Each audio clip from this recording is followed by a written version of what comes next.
নমস্কার। শুরু করছি বাণীশ্রী কি অনুষ্ঠান। আমি বাণীদি অনেকদিন বাদে তোমাদের কাছে এলাম এবং কিছু নতুন ভিডিও কিছু তোমাদের সামনে উপস্থাপনা করব।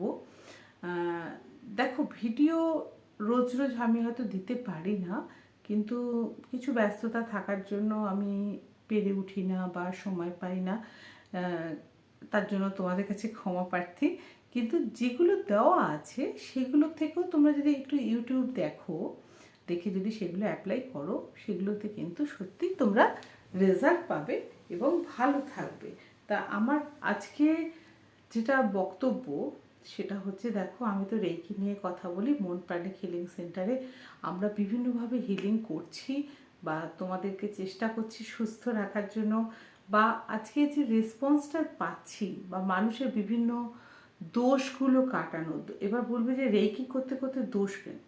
এবার রেকির সাথে সাথে আমি তোমাদের প্রথমেই বলেছি যে আমি লামাফেরা বা বৌদ্ধ তন্ত্রের মাধ্যমে কাজ করে থাকি এবং অঘোরতন্ত্র নিয়ে আমি কাজ করে থাকি, কারণ আমি অঘোরতন্ত্রে দীক্ষিত এবং অঘোরতন্ত্র সম্বন্ধে হয়তো অনেকের অনেক কিছু ধারণা নেই, অনেকের হয়তো খারাপ ধারণা আছে। কিন্তু সেখান থেকে আমি বলি যে অঘোরতন্ত্র এমনই একটা তন্ত্র যেটা হচ্ছে শিব সাধনা, শিবের সাধনা করা হয় এবং সেটার মাধ্যমে আমরা অনেক কিছু থেকে আমরা রেকিত যতটা সময় লাগবে, আমরা এই অঘোরতন্ত্রের মাধ্যমে কিন্তু আরও তাড়াতাড়ি কিন্তু সেই সমস্যাগুলো থেকে বেরিয়ে আসতে পারি। এবং তার জন্য আমাদের জপ ধ্যান করতে হয় এবং সেই জন্যই আমি কিন্তু সব সময় হয়তো ধরো হোম থাকে, আমার যজ্ঞ থাকে, তা সেটার জন্য সব সময় হয়তো সময় করে উঠতে পারি না। এই জবটা করতে হয়, জব না করে কোনো হোমে বসা যায় না। এবং সেটা করলে পরে তোমাদের যে সমস্যাগুলোর জন্য আমি যে হোম করে থাকি সেগুলো যে রেজাল্ট তোমরা তাড়াতাড়ি পেয়ে যাও, সেই রেজাল্টটা পাওয়ার একমাত্র কারণ হচ্ছে মন্ত্রের অনেক শক্তি আছে এবং অগ্নির অনেক শক্তি আছে। আজকে আমরা অঘোরতন্ত্রতে যেটা রেকি, যেমন লামাফেরাতে আমরা সিম্বলের প্রচুর শক্তি, তেমনি অঘোরতন্ত্রতে আমাদের মন্ত্রের শক্তি। এবং আমরা দুজন দেবতাকে কিন্তু দেখতে পাই, আর কোনো দেবতাকে চোখে দেখতে পাই না। সেটা হচ্ছে একমাত্র অগ্নি দেবতা এবং সূর্য। যার জন্য আমরা প্রথমেই বলেছিলাম রেকিতে যে সূর্যকে রোজ প্রণাম করবে, বা সূর্যের দেবতা একমাত্র দেবতা যাকে আমরা সকালবেলা উঠে দেখতে পাই। এবং সূর্যের মাধ্যমে আমরা শরীরের 7টা চক্রকে যেমন করতে পারি, তেমনি আমরা তন্ত্রের মাধ্যমেও কী করি না, সূর্যকে প্রণাম জানাতে হয় এবং অগ্নিকেও প্রণাম জানাতে হয়। অগ্নি দেবতাকে আমরা প্রজ্বলিত করি এবং তার মাধ্যমে আমরা কিন্তু তোমাদের সমস্যার সমাধানগুলো করি এবং সেটা 7 দিনের মধ্যে তুমি বুঝতে পারো যে তোমার রেজাল্টটা হয়ে গেছে। আমি একটা এক্সাম্পল দিই। ধরো কোনো ব্যক্তিকে বাড়ি ফেরানো যাচ্ছে না বা সে বিপথে চলে গেছে, বা অনেক স্ত্রী অনেক সময় কি হয়, রাগ করে তার বাপের বাড়িতে গিয়ে বসে আছে। এরকম প্রচুর সমস্যা আমরা কিন্তু শুনতে পাই, যে সমস্যাগুলো কিন্তু আমরা টিভিতে বলতে পারি না, তারা কিন্তু আমাদের কাছে সেইগুলো সমস্যাগুলো সম্ভব।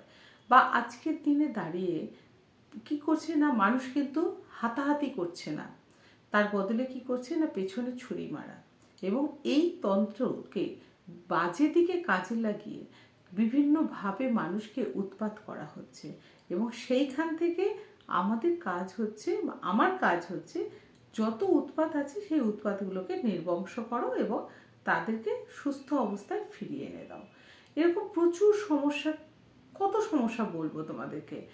আজকে একটা পরিবারে যত রকমের সমস্যা আছে, সমস্ত সমস্যার সমাধান কিন্তু আমরা অঘোরতন্ত্রের মাধ্যমে সমাধান করতে পারি, রেকির লামাফেরার মাধ্যমে সমাধান করতে পারি, উসুই রেকির মাধ্যমে সমাধান করতে পারি। কিন্তু কিছু সমস্যা, যেমন ধরো এই যে ব্ল্যাক ম্যাজিক বলছে, ব্ল্যাক ম্যাজিক এমনই একটা করে যে মানুষকে তিলে তিলে শেষ করে দেয় এবং স্লো পয়জনিং, যেটা হচ্ছে মানুষকে ধীরে ধীরে মৃত্যুর দিকে ঠেলে দেয়। শরীর আজকে যে বিভিন্ন মানুষের দেখবে রোগা হয়ে যাচ্ছে, অসুস্থ হয়ে যাচ্ছে, কিছুতেই তার রোগ সারছে না, ডাক্তার দেখানো হচ্ছে কিন্তু কিছুতেই সে ডাক্তার কিন্তু কোনো রোগ ধরতে পারছে না, অথচ সে কিন্তু রোগে আক্রান্ত হয়ে আছে। তখনই আমাদের চেষ্টা করতে হয় যে এসব তন্ত্রের মাধ্যমে আমরা কিন্তু সেই জায়গাটা থেকে তাকে সুস্থ করতে পারি, মৃত্যুঞ্জয় হোমের মাধ্যমে করতে পারি, বিভিন্ন রকম আছে, অনেক রকম মহাকালের মানে আমরা যজ্ঞ করতে পারি। বিভিন্ন রকমের যজ্ঞের মাধ্যমে কিন্তু আমরা তাকে কিন্তু ইনস্ট্যান্টলি তাকে রেজাল্ট দিতে পারি। রিসেন্টলি আমি কতগুলো কাজ করলাম যেটার জন্য আমি করতে পারলাম না, একদম মৃত্যুপথে যাত্রী ভেন্টিলেশনে ছিল, সেই মানুষটিকে কিন্তু আমি যজ্ঞের মাধ্যমে বা হোমের মাধ্যমে সে আজকে ও আকারে হাঁটছে। বা তার যখন তার বাড়ির লোক যখন খুশি হয়ে ফোন করে বলে যে না আজ আমার পেশেন্টটা অনেক ভালো আছে, সুস্থ আছে, এটা হয়তো রেইকিতে অনেকটা সময় লেগে যেত। আমি রেইকিকে অশ্রদ্ধা করছি না, রেইকি আমার কাছে প্রথম স্থান আছে। এবং তার সঙ্গে আমি দেখলাম যে এনাকে যদি আমি সাধনা করতে পারি, শিবের সাধনা করে আমি যদি তন্ত্রটাকে কাজে লাগাতে পারি, তাহলে কিন্তু আমি অনেকটা তাদেরকে আরেকটু সাহস দিতে পারবো এবং তাদেরকে সুস্থতার পথে নিয়ে যেতে পারবো। আরেকটি ঘটনা বলি যে খুব সম্ভ্রান্ত পরিবারের, সেও ভেন্টিলেশনে ছিলেন, তাকেও কিন্তু এরকমভাবে সুস্থ করে সে আজকে হাঁটাচলা করছে, ভালো আছে। এই ভালো থাকাটা, এই যে সুন্দর থাকাটা, এটা যখন আমি দেখি যার ক্ষেত্রে যেটা প্রয়োজন সেটাকে আমি প্রয়োগ করার চেষ্টা করি। এবং এটা আমার কাছে বলতে পারো যে খুব প্যাশন, এটা আমার কাছে।